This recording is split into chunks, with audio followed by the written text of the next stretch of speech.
Hello, everybody, and welcome back to the Medical Mindset Coach podcast. And I am your host, Star Freudenberg. So for those of you who don't know me and are joining in for the first time, I am a holistic doctor working in the alternative medicine world. And what this podcast is all about is just offering you tips and tricks and anything that may help you, that you may implement into your day-to-day lifestyle to make you better, make you feel like you have more energy, or maybe even just to help someone in your circle or circles.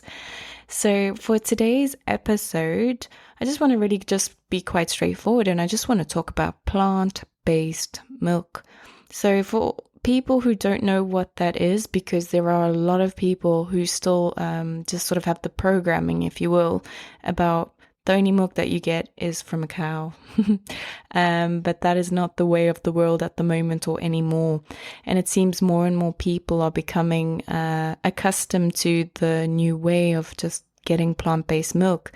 And even people who don't necessarily know if they are dairy intolerant or not are opting for these milks actually for ethical reasons, not trying to harm animals, because if you watch a number of documentaries out there, animals are really being, I'm going to say massively abused, to obviously, in a sense, extort them to get, this supply chain that's out there, supplying masses of quantities and volume to the world out there as the population is ever increasing. But equally, as I always see how much waste goes on.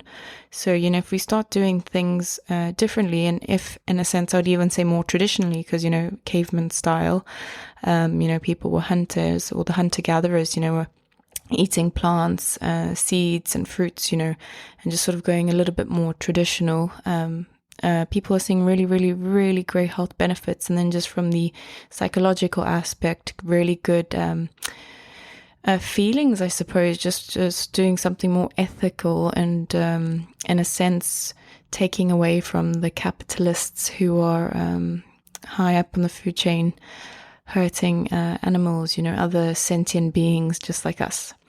So, what is this all about? So, most people don't really know from programming. They say, okay, if I can't have milk from a cow, I guess I have to go, for example, in a coffee, I have to have black coffee.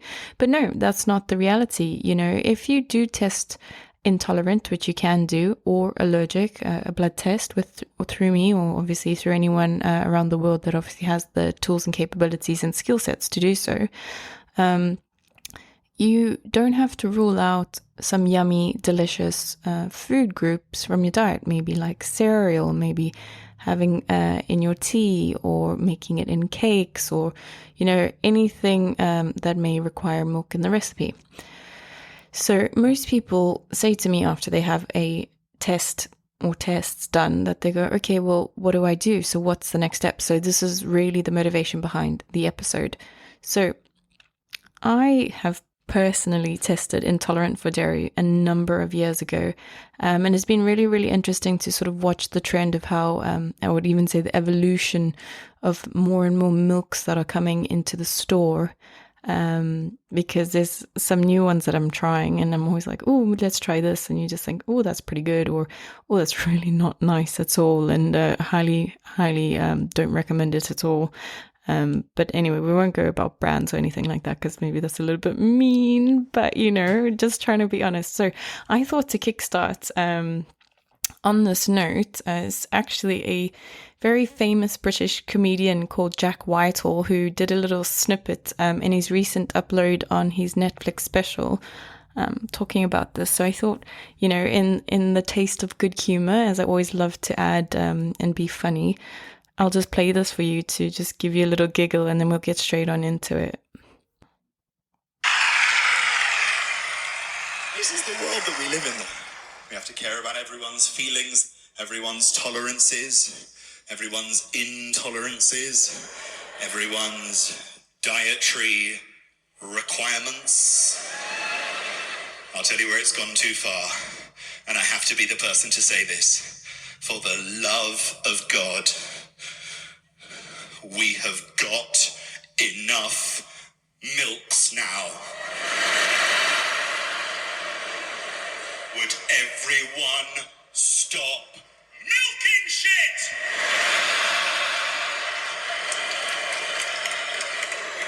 I went to buy coffee recently, near to where I live, in London, very rough part of London, called Notting Hill. I went in there. I have very straightforward coffee tastes. It should have been a very straightforward transaction. It was anything but. I went in there. I was like, hello, I'd like a white coffee, please. Okay, sir, what kind of milk would you like with your coffee? We've got a coconut milk, we've got an almond nut milk, we've got a hazelnut milk, we've got a cashew nut milk, we've got a macadamia nut milk, we've got an oat milk, rice milk, hemp milk, soy milk. You can have it from a bean, from a pulse, from a nut, from a grain, from an oak, from a flax, from a leaf, from a seed, from a tree.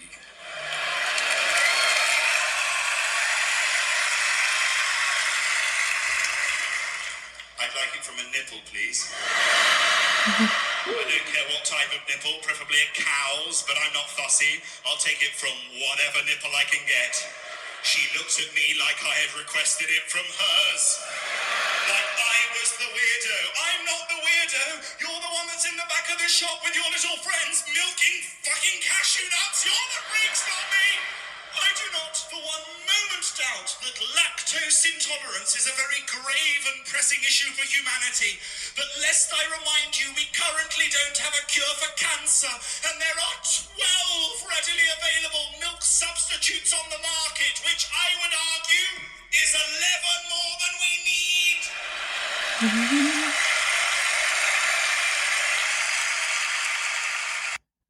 So on that note, yeah, I really found that funny when I watched that a while ago, and I just obviously thought when I record this episode, I really think it would be good for people to hear. Obviously, excuse the PG, not so 13 language with a couple of words that he threw out there, but you know, it is what it is. That's Jack Whitehall for you. Yeah, so on that note, so most people think, okay, well, if I can't have milk, dairy, what can I have as a substitute? So the first thing I'll mention, just as Jack has mentioned himself, so off the top of my head, I can already say that I know about 21 different types of milk, whereas he has mentioned 12. And there will be two different ways to approach it. So there's obviously readily made nut milks that you can purchase in the shop, or should I not? I wouldn't say nut milk because some of the ones I'm going to talk about are not nut. So plant-based milks that are readily available in the shops. But equally, and will just be a tip to note, that if you have the time and the discipline, or maybe the high sensitivities that you're allergic or / intolerant and to multiple things that would rule out you being able to have these, you can actually make it at home. So it is a bit of a schlep, just like anything. You know, it will take time, it will take dedication, it will take a lot of resources in the sense, but anything is possible. So the different types of milks that you can get or / make yourself, which would be getting something called a nut milk bag, very easy, off Amazon you can get. And then the idea would be you just blend it to somewhat of like a pulp, and you'll put it in this bag, and then you'll just literally squeeze manually that it can drip out. So sometimes, depending on the item or / ingredient you use, you'd maybe have to add a little bit of water just to give it a little bit more sort of fluid or liquid sort of constitution that would enable to get the ingredient mixed into a liquid type state rather than from a solid. So what are the different types of milks you can get out there? Almond, soy, coconut, rice, hemp, oat, pea. One I heard that I've not tried yet is tiger milk, because it's almost 8 pounds for a litre, whereas normal milk's about 1 pound to 2 pounds. Potato milk, cashew nut milk, hazelnut milk. You get lactose-free milk, goat milk, macadamia nut milk, pistachio nut milk, flaxseed nut milk. Flaxseed is a seed, yeah. Flaxseed milk, banana milk, sesame seed milk. So there's quite a number and a range. that you can have or maybe explore and try. So I have definitely tried almond, soy, coconut, rice, hemp, oat, pea, potato, cashew, hazelnut, a lactose-free goat, macadamia, pistachio, flaxseed, banana, and sesame seed. So on that note, a couple of T's and C's that I think are really good to point out. Like, because people go, okay, so which one should I go for? One, I would say definitely do your allergy and intolerance test to obviously help rule out what you should not be consuming, because it's very, very common to test for nuts, nut allergies, that could obviously rule out. Very, very common in the top 3 list of results of allergies and intolerances that do come out is wheat. So you'd put wheat, gluten, and oats sort of in the same umbrella, so should avoid. Soy is extremely common that comes up for allergy. And I personally tell people to avoid soy because there is something inside that does influence the hormones, which I've always said are not very good, and you sort of don't want to influence that or bring anything in that will create disharmony or disbalance within the body. So sort of stay away from that, as I will say. But I mean, of course, you can do what you want. There's obviously, like, for example, in Japanese culture, people love and adore soy, and it's their way of life, and it's just sort of how their body constitution can manage it. But typically in the Western society, it's not as easy to digest these foods, and probably hence why it comes up popularly as an allergy. So one thing I will say is I've tried potato milk, and I definitely don't rate it. But if it is sort of like, let's say everything else is ruled out and you can't have it, probably, just give it a try, and it's something that you can get used to. Quite common question. People say, what do I drink? So I drink pea protein milk or pea milk or pea sprouts milk. So sort of varied and change it. I change between them.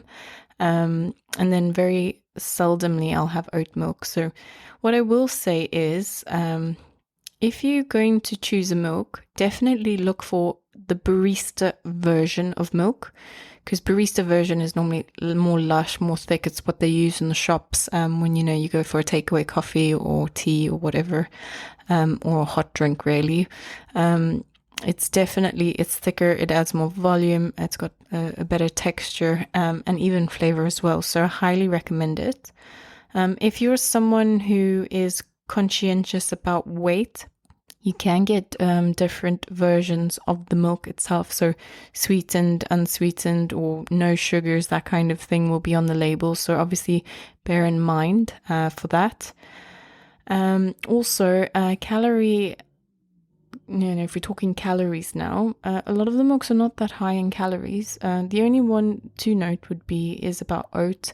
Oat can be quite calorific, I definitely say. Speaking for someone who has a dairy intolerance, I tried the lactose-free milk, but I still had what I would just term as a flare-up or a reaction to it. So definitely there is still something in there that doesn't agree for someone with an intolerance. But if you're just trying to reduce, that's okay. Or maybe testing out that if you want to just try to slowly re-implement or reintroduce it into your diet after you have eliminated it for a while, you can consider that. The next thing that I think is really good to point out as well, all the different milks do have a certain taste. And it will be really, I would say, wise to know how you're pairing them. For example, I think coconut has quite an overpowering taste. So I would say if you like it, go for it. But make sure when you, for example, putting it in your coffee, you'll really taste the coconut. Or if you're going to eat it with cereal, you'll really taste the coconut. So sort of more of the subtle flavors, I would say, is the almond milk or the cashew milk or the hazelnut milk. Those are quite yummy and delicious, and sort of, in a sense, again, more creamy. So if you're looking for something more creamy, opt for, I would say, the cashew nut milk, hazelnut milk, even the oat milk itself. But again, if you're watching out for calories, oat is sort of the one you want to steer away from because it can be a little bit calorific. Also, some other interesting things to note. If you are someone who has nut allergies, sesame milk can be quite the positive, let's call it, solution to take. But again, just obviously see how you do and fare. It sort of will be a trial and error process. If you do make banana milk, I haven't seen it in the shops here, but if you do make banana milk, that will be a really, really good injection of potassium into your body. So if you have any cramps or any issues, if you're maybe overactive or anything of the sort, this can be quite good to substitute. And again, really, really yummy because banana is used for a lot of things. So, you can add it in your smoothies, cereal, baking goods, even coffee. But yeah, again, just be mindful of the taste. Pistachio milk can be also really, really good, which is actually diabetes friendly. So not a lot of people know that. But again, not very common to find it here. So again, might be something you'd have to make yourself in the UK. Again, flaxseed milk is suitable for people with a dairy or nut allergy, so it can be even more friendly if you have multiple reactions. Macadamia nut is really good. It's like when I was younger, it was always like, this is one of the best nuts you can eat. It's got such good healthy fats. And again, if you have or are following a sort of a ketogenic diet, this can be one of the best ones to use. But yes, not always easy to get. So the next thing is like, okay, where do I get these milks from? It's actually really, really common to get them in the shops. A lot of them are more on the shelves rather than the dairy aisle or sort of the fridge aisle because they don't need to be refrigerated. But bear in mind, after you have opened them, you do need to refrigerate them. But again, the most common and popular solution would be just to go online. You can go online with Morrison's, you can go online with Amazon, which have a Morrison's like inverted sort of special affiliate link that they can go through. But I just personally buy mine through Amazon because I can get like a large number of like maybe 6 at a time and it just lasts me for a while anyway. Yeah, and also it's just really good to note, like, I think when people get their results, the first thing is like, oh my God, I have to cut so many things up my diet, or I don't know what I can eat anymore, or the things I thought I could eat, I can't now eat ever. But that's really not the case. There are so many accommodating substitutes these days. It's just having the knowledge about them and knowing where to source them. But there is so many alternatives that you'll probably find are so much more delicious. And because they agree with your body, you'll actually get more energy from it and more nutrition from it as well. So I think really on that note, I wanted just this podcast to say how many different types of plant-based milk there are, throw in a little comedy from Mr. Jack Whitehall, and just let you know maybe just a couple little things about like what the different milks can offer and the calories. Always go for the barista version. And I'll always say this, always look at your labels, because sometimes you may find that the label doesn't read exactly. Just for example, you think almond milk, you think 100% almonds. That's not the case. It might be maybe just only a few percent. So just read the labels, because sometimes you'll get a blend. You can get a couple of different blends of like maybe different versions of nuts, for example, and maybe the one that you are allergic or intolerant to or just simply dislike may be in it. So just always read your labels. If you're calorie conscious, just obviously mind about the different calories that might be in the different versions, but always steer away from the oat. And like I say, oats, gluten, and wheat would fall under, the same umbrella for, reaction to wheat or gluten. So most people don't really actually know that. So just be mindful about that. And then obviously just have fun, trial and error. And there might be some times where you'll try milk and you love it, and then you'll get absolutely bored of it, and then you try something else. Or equally, you might try another milk and it doesn't agree with your system, or you don't like the taste. Everyone is quite unique in their own journey, and just give it a go and then see what suits you. And then try get the best version of it, and the barista, and I personally go for unsweetened or no sugars. And enjoy. So if you have any feedback from it, or you want to ask me some questions about it, please do, absolutely do. You can get hold of me on all my multiple my multiple platforms. And then I'll be absolutely able to help. And even equally, if you're interested in doing an allergy or intolerance test, because maybe this has spiked your interest because you think like every time I have a coffee I get more tired, or if I eat some cereal in the morning I have porridge with milk, or blah blah blah blah blah, or even yogurt, because yogurt has dairy as itself. Just some questions. I'd be happy to do a consultation to be able to help you. But yeah, it's sort of the purpose of these episodes is just getting the awareness out there that there is many other things you can go and opt for, and you won't have to live on a very basic diet.